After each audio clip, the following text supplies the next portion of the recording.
I thought I would do another Dust It or Bust It video in which I give you 5 titles that have a similar theme, setting, or overall conflict, and then let you know if it's a dust situation, which if it is a dust situation, which means you should definitely dust it off of your TBR shelves immediately, or it's a bust situation in which it was a bust read for me, and I probably wouldn't recommend that you prioritize it compared to other books that may be on your shelves.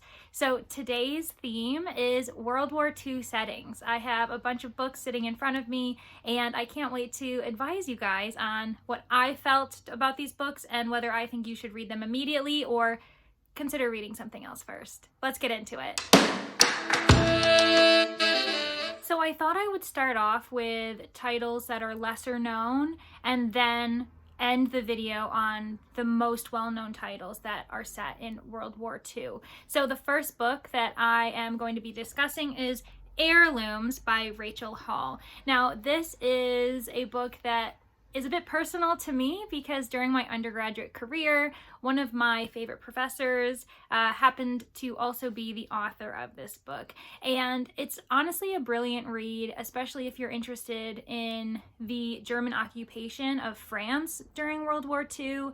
And this book is actually described as a collection of stories. However, you quickly realize that characters who are featured in some stories as the main protagonists act as secondary characters in others, so they're all interconnected, and of course the language is just gorgeous and beautiful, and I definitely cried at least once while reading it. So if you happened to have picked up this collection and it's been left on your shelf for one reason or another, I definitely think this is a dust situation. I think it's a fresh take on the way World War II is often described, especially since it's more or less following a specific family and their relatives or acquaintances. And so it's very narrowed in when it comes to the scope, which I don't think is a common thing when it comes to World War II settings.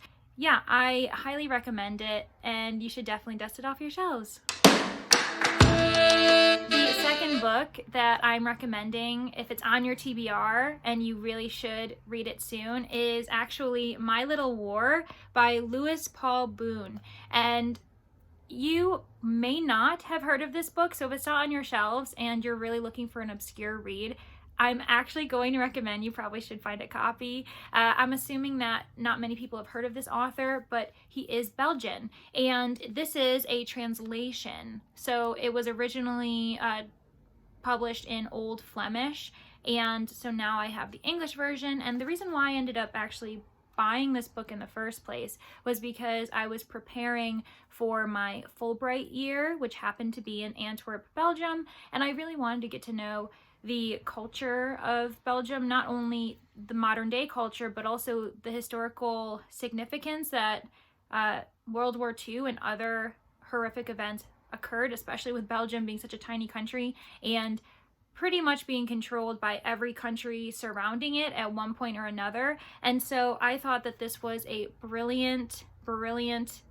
example from a personal experience, because this book, I'll look at it quite quickly, was originally published in Flemish in 1947. So this is a very fresh take on World War II, which is, again, not a super common perspective that we get in the mainstream literature scene. It's usually books that have been published in the past few decades, and they aren't actually personal accounts, where this is fictional, but it's very, very clearly based on a very personal account from the author. So I highly recommend it. It's definitely a dust situation. Dust it off your shelves if you already own it. And if you don't, maybe keep an eye out for it, because this was a very impactful read for me. The third book that is either a dust or bust situation for this video is going to be Visitation by Jenny Erpenbeck. And this is another translation. I am a huge fan of translations. I really can't read enough of them, to be honest. And this one did not disappoint. You can see that I actually have all of these post-it notes where I thoroughly describe my thoughts on every single section. And This again is reminiscent of Rachel Hall's Heirlooms, where it does seem to be little different chapters following different characters, and yet they all are also often somehow related or coordinated in some way. And now this read, one of the chapters, I still think about it every once in a while, and it made me bawl my eyes out. I think that the reason why this book is fascinating is because it is translated from German, and so this is a German author reflecting on a time that was horrific in global history, but also something that still is felt, and much guilt is probably felt by the German community as well. And it's hard for a country like that to really be able to analyze itself in such a horrific history. And I think that Erpenbeck does such a brilliant job. I think that whoever translated this work made sure to really find her voice and make sure to honor her original work in German to the best of their ability, at least in my opinion. Of course, I don't speak German, unfortunately, so I will never really know. Yeah, the only thing that this might be a bust situation for some people, and I say that very tentatively, is because this is very much literary fiction. It is a book you need to work for, and you really need to make sure that your focus and full attention is on the literature, because the imagery is gorgeous, but it's very complicated. And so that's the only thing that, if you are going to read it because it's on your shelf, I'm definitely not going to tell you you shouldn't. However, I think that it's based on timing and how much time you have to dedicate to the book. I would save it if you know that you're quite busy, mentally exhausted already. We are in a pandemic still, so that's something to note. I would hold off until you know you actually have the mental and emotional capacity to dedicate yourself to this book, because it's short, but it's mighty. And if you are in a really good place right now where you feel like you really can dive into some literary fiction, then definitely dust it off and read it today or tomorrow. And now we're getting to the part of the video where I'm sure all of these books are super well known, and it's more likely that you would have them on your TBR shelf already. One of them is Kurt Vonnegut's Slaughterhouse 5. I have to admit, this is actually the only book by Kurt Vonnegut that I have read before, and so he's an author that I really need to get into. And I have Cat's Cradle on my TBR shelves, so clearly that would be a good place to start for me. But Slaughterhouse 5 is probably one of his most well-known books, and it is clearly an anti-war novel. The depictions of war in this are atrocious and eye-opening, but he does it in a way where there's so much dark humor and surrealism that you just can't stop reading it.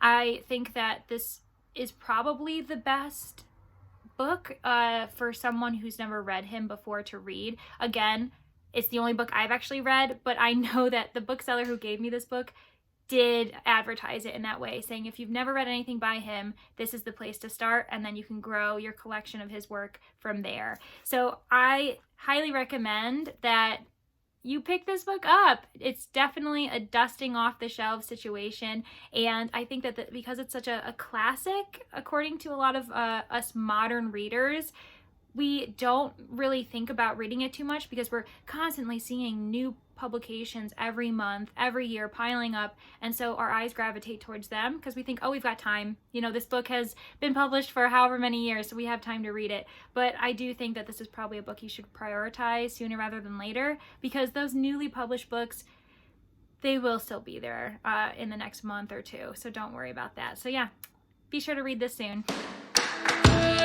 The final book that I'll be discussing in this Dust or Bust World War II themed video is All the Light We Cannot See by Anthony Doerr. And I read this book a few years ago. I remember I entered it knowing nothing about the premise other than that it was based in World War II. And at the time, I felt like the market for that specific setting was super saturated. And I think that's why I wasn't initially gravitating towards that title. But when I finally picked it up, I was quite grateful. It follows a dual perspective where it follows a blind French girl based in France, but also a young German soldier, and we go back and forth seeing their perspectives and their motivations, and it's really a brilliant work. I'm pretty sure the author took something like 7 years to finally complete the book, so you know that there's a lot of love, care, and serious consideration when it comes to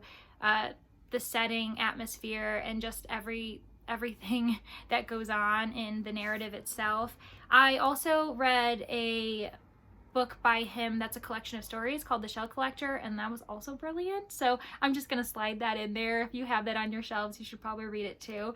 But yes, of course, I am unfortunately, maybe fortunately actually, recommending another book you dust off your shelves. I know that this is called Dust or Bust It, but it seems to be that I'm more likely to have you dust books off your shelf than bust them, since it's quite rare when I find a book that I'm really not into. So highly recommended. If you have this Pulitzer Prize winning book on your shelves, again, what are you waiting for? Read it as soon as possible. So the video isn't exactly over yet. I have 2 more titles that I would like to discuss, mainly because they aren't set in Europe, but they are set during the times of the World War II era, and I think that it's important for everyone to remember that a lot of stuff was happening in Europe. However, it is a world war for a reason, because the entire globe was active in it in one way or another. And so I think these 2 titles allow us to see the effects that it had on 2 completely different continents that aren't Europe. And one of the books that I am discussing right now is The Shadow King by Maza Mengiste, and she's an Ethiopian author. This is her debut book, and it was actually, I think, longlisted for the Women's Fiction Prize. Unfortunately, it didn't win, but it's a brilliant book. It's set in Ethiopia during the Second Italo-Ethiopian War, so it's predominantly a war between the Ethiopian people and the Italian army, which of course was